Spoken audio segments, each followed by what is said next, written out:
السلام علیکم dear students. ہمارا آج کا ٹاپک ہے فیکٹریز کم اپ، یعنی برٹش انڈیا میں فیکٹریز کب اسٹیبلشمنٹ ہونا شروع ہوئی اور کس طرح شروع ہوئی اس کے بارے میں ہم ڈسکس کریں گے. اس سے پہلے ہم نے اسٹڈی کیا تھا کہ انڈین ٹیکسٹائل انڈسٹریز جو تھیں وہ کتنی فیمس تھی پورے ورلڈ میں، اور کیسے ان کا جو کاروبار ہے وہ عروج تک پہنچا، اور پھر اس کا زوال شروع ہوا. اس کے کیا کیا فیکٹرز تھے وہ سب ہم نے ڈسکس کیا. اور اس کے بعد ہم نے یہ بھی ڈسکس کیا کہ برٹش فیکٹریز میں جو مال تیار ہوتا تھا وہ کس طرح انڈیا اس کا ایک بہت بڑا مارکیٹ بن گیا. اب ہم آج یہ ڈسکس کریں گے کہ ہندوستان میں جو فیکٹریز تھیں وہ کب سیٹ اپ ہونا شروع ہوئی. تو سب سے پہلی کاٹن مل بمبے میں قائم کی گئی 1854 میں، اور 2 سال کے بعد اس نے جو ہے پروڈکشن شروع کر دی. اس کے بعد 1862 میں وہاں پر 4 مل تھیں. کہاں پر؟ بمبے میں، اور جس میں 94,000 سپینڈلز اور 2,150 کے قریب لوم تھے. سپینڈل کہتے ہیں وہ جس پہ دھاگا تیار ہوتا ہے، اور لوم کہتے ہیں جس پہ کپڑا بنا جاتا ہے. تو اسی وقت جو ہے، اسی عرصے میں، اسی دوران بنگال میں بھی اس طرح کی جوٹ ملز جو تھیں وہ قائم ہونا شروع ہوئی. جوٹ مل اور کاٹن مل الگ الگ چیز ہے. جوٹ وہ ہے جسے بوریاں بنائی جاتی ہیں، اسے جوٹ کہتے ہیں. تو 1855 میں بنگال میں پہلی ملز اسٹیبلش ہوئی، اور اس کے بعد 7 سال کے بعد یعنی 1862 میں دوسری جوٹ مل قائم ہوئی بنگال میں. اور نارتھ انڈیا کی اگر بات کریں تو کانپور میں سب سے پہلی کاٹن مل تیار ہوئی، بنی 1860 میں. اور اسی سال یا اس کے 1 سال بعد احمد آباد گجرات میں ہے، وہاں پر بھی پہلی کاٹن مل قائم ہو گئی. اور 1874 کے دوران مدراس میں بھی پہلی سپننگ اور ویونگ مل قائم ہوئی. اب یہ جو فیکٹریز تھیں انڈیا میں، یہ کن لوگوں نے قائم کی، اور اس میں فیکٹریز کو اسٹیبلش کرنے کے لیے جو پیسہ تھا، جو کیپٹل تھا یا سرمایہ جسے اردو میں ہم کہیں گے، وہ سرمایہ کہاں سے آیا، اور کون کون لوگ ان ملز کے اندر، ان فیکٹریز کے اندر کام کرتے تھے، تو اس کے بارے میں ہم ڈسکس کریں گے. اس میں پہلا سب ٹاپک ہے دا ارلی انٹرپرینیئرس.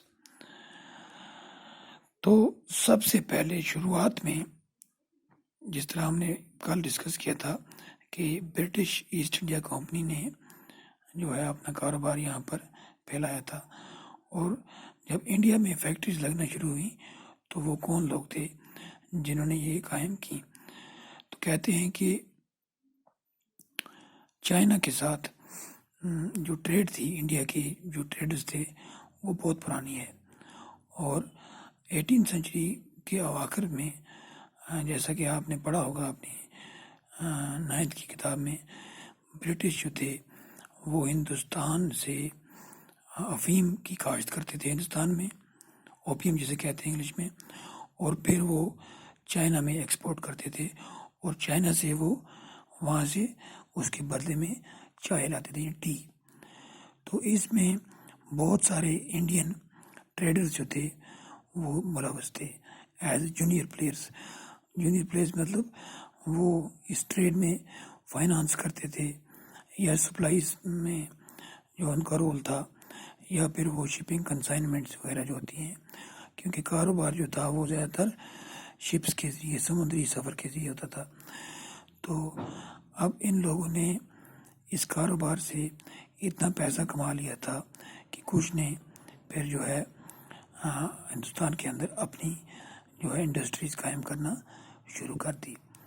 بنگال میں اسی طرح کے ایک تاجر تھے جن کا نام تھا دوارکا ناتھ ٹیگور.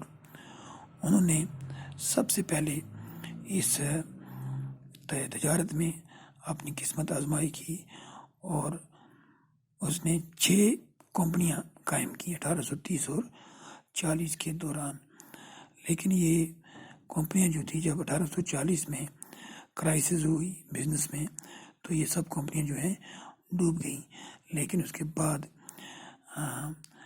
اسی صدی میں کچھ سالوں کے بعد وہ جو دوارکا ناتھ ٹیگور تھے ان کا کاروبار جو ہے وہ کافی چمک گیا اور انہوں نے بڑی اچھی تجارت کی چائنا کے ساتھ اور وہ ایک کامیاب انڈسٹریلسٹ کے طور پر سامنے آئے. اور اسی طرح بمبے جسے آج ہم ممبئی کہتے ہیں، بمبے میں کچھ پارسی تاجر تھے جیسے ڈنشا پٹیل ہو سکتا ہے یہ، اور جمشید جی نصروان جی ٹاٹا. انہوں نے بہت بڑے بڑے انڈسٹریل امپائر قائم کیے انڈیا میں، اور انہوں نے بھی اپنا جو شروعات میں جو دولت کمائی تھی وہ چائنا کے ساتھ تجارت کر کے کمائی تھی.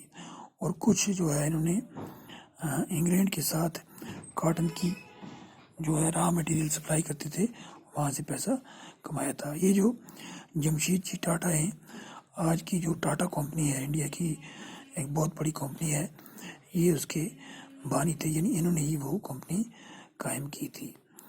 تو اسی طرح سیٹھ حکم چند ایک بہت بڑے تاجر تھے.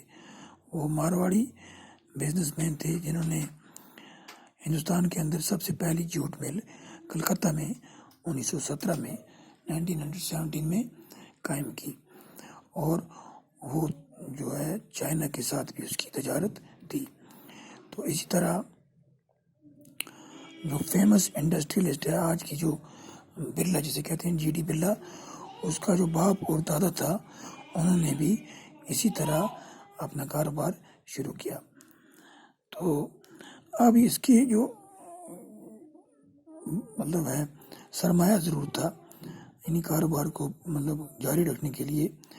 اس میں ایک بہت بڑا نیٹ ورک تھا، ٹریڈ نیٹ ورک، وہاں سے وہ پیسہ جو ہے کمایا جاتا تھا. اور کچھ مرچنٹ جو تھے، کچھ کاروباری مدراس کے، وہ برما کے ساتھ تجارت کرتے تھے. اور اسی طرح کچھ جو ہے ٹریڈرز ان کے مڈل ایسٹ اور ایسٹ افریقہ کی کنٹریز کے ساتھ بھی تجارتی تعلقات تھے. اور اس طرح کچھ اور کمرشل گروپس تھے، لیکن وہ ڈائریکٹلی ایکسٹرنل ٹریڈ میں ان کی انوالومنٹ نہیں تھی. لیکن وہ لوگ جو تھے وہ ود ان دی کنٹری یعنی ود ان انڈیا اپنی جو ہے کاروبار کرتے تھے، اور وہ ایک شہر سے دوسرے شہر تک، ایک جگہ سے دوسری جگہ تک سامان کو لے جاتے تھے. اور بینک کا کاروبار کرتے تھے یا سٹیز کے درمیان جو ہے پیسے کی وہ کیا کہتے ہیں اس کو ٹرانسفر کرتے تھے. اور جو بڑے بڑے ٹریڈرز تھے ان کی فائنانسنگ ان کے کاروبار میں پیسہ لگاتے تھے. اور جب انہیں موقع ملا انڈسٹریز قائم کرنے کے لیے تو ان میں سے بہت سارے ٹریڈرز نے بھی اپنی فیکٹریاں قائم کر دیں. تو اس کے بعد کیا ہوا، چونکہ جو کولونیل گورنمنٹ تھی انڈیا میں وہ نہیں چاہتے تھے کہ ان کی، چونکہ اپنی کمپنی تھی یہاں پر ایسٹ انڈیا کمپنی، وہ نہیں چاہتے تھے کہ ان کے مقابلے میں کوئی یہاں بڑی انڈسٹری کھڑی ہو جائے. تو انہوں نے کچھ جو ہے ان پر ریسٹرکشنز بھی رکھی تھیں کہ یہ جو ہندوستانی کمپنی تھی ان پر بہت ساری پابندیاں بھی عائد تھیں. یہ ڈائریکٹ یورپ کے ساتھ کاروبار نہیں کر سکتے تھے، اور یورپ کی جو گڈس تھیں وہ بھی ان پر بھی یہ کاروبار نہیں کر سکتے تھے. اور ان کو زیادہ تر جو ہے اجازت تھی کہ وہ را مٹیریلز اور فوڈ گرینز کی سپلائی کریں. را مٹیریل جیسے کاٹن، اوپیم، اسی طرح ویٹ اور انڈیگو جو برٹش کو اپنی فیکٹریز کے لیے ضرورت تھا. اور اسی طرح ان کو جو شپنگ بزنس ہے اس سے بھی دور رکھا گیا تھا. فرسٹ ورلڈ وار کے خاتمے تک یورپین جو ایجنسیز تھی یا یورپین جو کمپنیز تھی انہوں نے انڈین انڈسٹریز کو کافی حد تک کنٹرول میں رکھا. ان میں 3 سب سے بڑی جو کمپنی تھی ایک کا نام تھا برڈ ہیگلرز اینڈ کمپنی، اسی طرح ایک اور کمپنی تھی اینڈریو یول اور جارڈین سکنر اینڈ کمپنی. یہ ایجنسی جو تھی ان کا کام تھا کہ یہ سرمایہ کو ایک جگہ سے دوسری جگہ منتقل کرتے تھے، نہیں کیپٹل جسے ہم پیسہ کہتے ہیں، اور اس طرح یہ کمپنیاں بناتے تھے، اسٹاک کمپنیاں، اور ان کو مینیج کرتے تھے. اور اسی طرح بہت سارے ہندوستانی جو فائنانسر تھے ان کو بھی وہاں پر بھی اپنے مطلب کیا کہتے تھے، ان کو کیپٹل مہیا کرتے تھے. تو اور یورپین جو کمپنیز تھیں وہ تمام بزنس اور انویسٹمنٹ ڈیسیجن جو ہے وہی لیتی تھی. تو اس کے بعد جو ہے انہوں نے اپنی ایک چیمبر آف کامرس مطلب بنایا تھا جس میں انڈین جو مرچنٹس تھے ان کو کوئی جگہ حاصل نہیں تھی. تو اس کے بعد جو ہے ہم انشاءاللہ کل کنٹینیو کریں گے.